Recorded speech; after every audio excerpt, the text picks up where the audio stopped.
Bonjour mes très chers amis, bienvenue dans cette nouvelle discussion. Aujourd'hui, nous allons échanger sur une thématique très importante et qui est toujours d'actualité. Il s'agit de la confiance en soi, un élément essentiel que personne ne doit négliger. La confiance en soi est un élément essentiel pour que nous puissions atteindre nos objectifs. Aujourd'hui, comme vous le savez, nombreux sont ces étudiants ou étudiantes qui hésitent à faire des pas en avant, qui hésitent à poser des actions parce qu'ils n'ont pas confiance en eux, parce qu'ils n'aiment pas que les autres le jugent. Et tant qu'on est dans notre zone de confort, et tant qu'on a peur et qu'on se dit, tant que je fais ceci, tant que je fais cela, l'autre dira que c'est pas bien ou c'est pas bon, on ne va jamais faire le premier pas en avant. Il y a un sage qui dit ceci, je cite, il dit, la seule chose qui pourra nous empêcher d'atteindre nos objectifs, c'est notre personne intérieure, c'est-à-dire notre propre personne. Alors, si vous cherchez un ennemi, ne cherchez pas loin. Votre premier ennemi se trouve déjà en vous. C'est votre ego intérieur. Cette petite voix qui vous dit à longueur de journée, non, ne fais pas ça. Non, ne fais pas ça. Continue à dormir. Il ne faut pas lire des livres. C'est pas confortable. C'est inconfortable. Ceci, cela. Sachez que le progrès se trouve dans l'inconfort. Tant que vous pensez que vous allez changer tout en restant dans votre zone de confort, il c'est difficile quand même de changer. Je prends un exemple sur Cristiano Ronaldo par exemple, le meilleur joueur, un des meilleurs joueurs de l'histoire du football, qui est l'un des joueurs qui part à l'entraînement, le premier à être sur le terrain d'entraînement et le dernier à quitter les entraînements. Pourquoi? Malgré sa richesse, malgré qu'il est très connu, malgré sa popularité, il continue toujours de performer. Un autre exemple en basketball, par exemple, Michael Jordan, par exemple, en basket.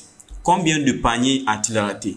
Et s'il s'était arrêté à la première tentative ou à la première fois où il avait raté un panier, est-ce qu'il aurait devenu ce Michael Jordan que tout le monde apprécie aujourd'hui? Non. L'autre exemple, Lionel Messi. Si Lionel Messi avait arrêté sa carrière de football parce qu'il avait raté un penalty, est-ce qu'il aurait été ce Lionel Messi que tout le monde acclame aujourd'hui?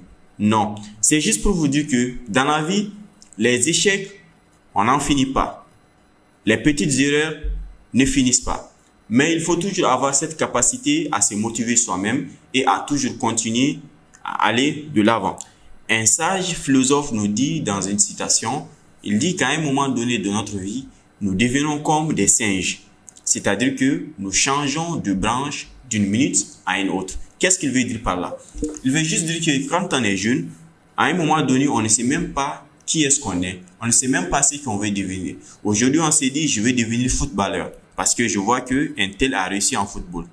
Demain, je vais devenir caméraman parce que je vois que le caméraman, il triomphe. Après-demain, je vais devenir formateur parce que je vois que l'autre triomphe.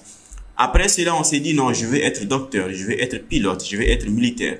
On ne sait même pas ce qu'on va devenir.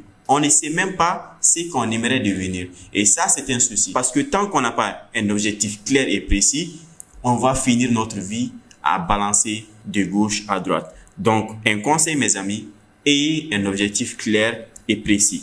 Quand vous posez vos objectifs, continuez, tâchez à exécuter ces objectifs en programme. Planifiez bien vos objectifs, allez de l'avant, ne vous précipitez pas. La réussite n'est pas une course de vitesse, mais plutôt une course de fond. Ce n'est pas le premier qui part au départ qui arrivera certainement en première position. Mais celui qui est sûr d'arriver en première position, c'est celui-là qui va mettre en place un planning avec des programmes, avec des tâches qu'il va exécuter chaque jour que Dieu fait. C'est ce qui nous dit l'effet cumulé, un livre excellent écrit par Darren Hardy que j'ai récemment lu, qui est très intéressant, qui nous apprend également les notions d'habitude. Dans ce livre, Darren Hardy nous explique que la réussite est le résultat de l'action plus la constance. C'est-à-dire, lorsque vous voulez réussir dans votre domaine précis, il faudrait que vous ayez d'abord un plan. Après ce plan, il faut mettre en pratique les actions. Maintenant, quand vous faites ces actions, il faut de la régularité dans ces actions, sinon vous n'allez jamais arriver au bout. Donc, c'est ce qui manque à beaucoup de personnes. Action plus constance. Vous planifiez vos journées, vous mettez en pratique les actions qu'il faut au moment qu'il faut et ensuite vous continuez, vous mettez de la régularité dans ces actions. Sinon, vous allez redevenir comme avant. Et comme je le dis à chacune de mes vidéos, je ne suis pas un expert. Comme le dit Amadou Hampâté-Bâ, celui qui sait qu'il sait tout ne saura jamais. Celui qui sait qu'il ne sait pas saura. Alors si toi qui regardes cette vidéo, tu sais déjà que tu connais tout, cette vidéo elle n'est pas faite pour toi. Au contraire, si tu es quelqu'un comme moi qui sait qu'il ne sait pas, tu peux continuer. Ensemble, nous allons trouver des solutions pour... Tu peux rester pour qu'ensemble, nous trouvons des solutions pour améliorer nos qualités de vie et nous aider à atteindre nos objectifs ensemble.